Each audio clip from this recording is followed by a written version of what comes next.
So here we are with Ferrari and the 458, something that many of you are now familiar with, and obviously what Ferrari is renowned for. Small, compact, lightweight, handling fantastic, everything that is associated with the brand. But this year there's something different, the new FF. Let's have a look. FF, Ferrari 4, in its name as the real nature of it. 4 is like 4 comfortable passenger seats now available on this car, and 4 is like the 4-wheel drive, which is the key innovation of FF. The car has the same dimension as its previous one, like the Scaglietti, but the inside is completely new. Everything is new, the engine, the suspensions, the chassis are new, the 4RM, the innovative 4-wheel drive system is completely new and patented by Ferrari. It's a system which allows the car to keep the same weight as the past, but now with much more content on it, and it allows also the car to keep the sportiness of the architecture with 53% of the car in the back, of the weight of the car still in the back. The luggage compartment that you can see here is the largest in the segment, with 450 liters with 4 people seated, which can go up to 800 liters or 28 cubic feet with the rear seat completely folded down. The car in itself is a 660 horsepower V12 engine with direct injection, which means minus 25% of consumption versus the previous version of the car. It has a maximum speed of 335 kilometers and can reach 0 to 100 in 3.7 seconds. So it's a truly Ferrari, a truly supercar, but with the comfort and the space inside for 4 people, which can go away maybe for a long weekend thanks to the luggage compartment dimension. The new manettino and the new cockpit of Ferrari is now in the FF, so you have 5-position manettino, and you also have the possibility with 2 screens in front of the passenger to keep in control always the car.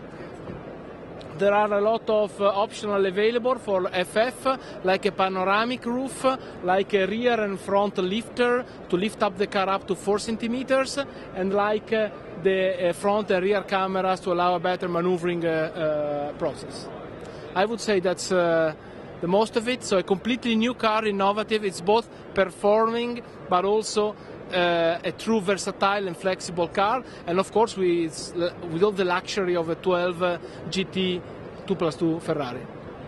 And it's a brand new engine, again lighter weight, lighter technology, which seems to be the buzzword this year.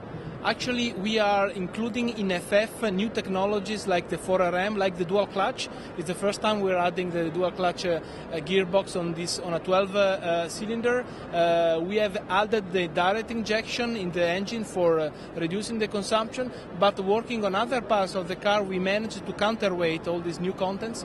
So the weight of the car is staying the same as the previous one, so it's 1790 kilos dry. Even if we have added all those contents. So we actually took probably more than 200-300 kilos from the car to allow for these new contents inside and keeping the weight as constant. And without losing any of the luxury that everyone associates with a Ferrari car. Actually, we are adding a new leather, which is called semi-annealing leather, specifically treated to make it more natural at the scene and the touch. This blue one inside the car is one of these, and you can always immediately feel the difference of the touch of that leather. A softer leather, a more natural feel. It ages with time, so a more exclusive one.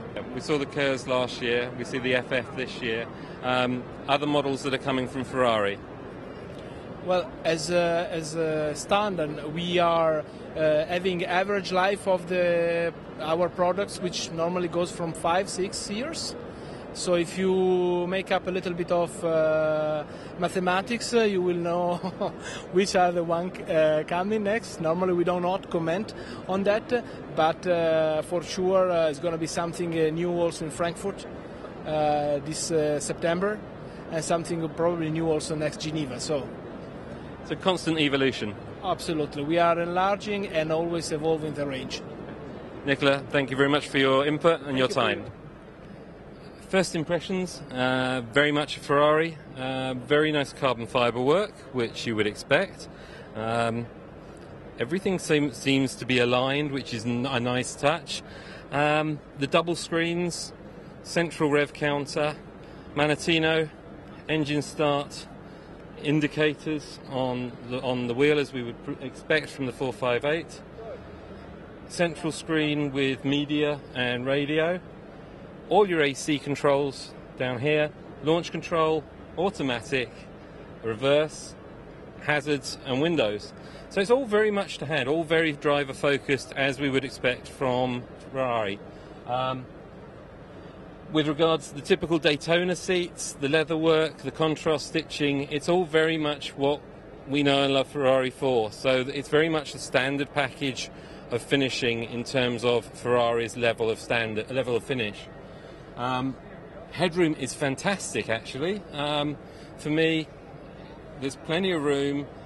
You could even actually get a crash helmet in here, which could come in handy for me. But no, there's loads of space in here. It's very, very spacious, which I guess for a shooting brake, if you want to call it that, or an estate car, if you want to be that bold, it's a very interesting proposition from Ferrari. Do I like it? It's not my bag, but I can understand why people would do it. So yeah, it's interesting. It's interesting. I think that best sums it up. Rear seat space, again, it is a four-seater, I think. Let's try.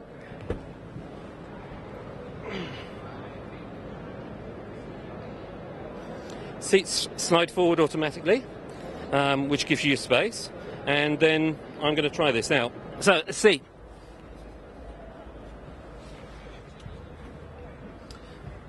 Headroom again, really good. Vital grab handles. Let's see if I lose my toes though. Let's just lean forward, put that back and watch it slide. So this is the test, and yeah, no, that's okay. There's still space for the knees. There's even two cup holders for the American market. Cubby hole, power, you name it. Air conditioning, air vents at the back. And yeah, it's a four-seater Ferrari, which is quite interesting really, if you're in that market.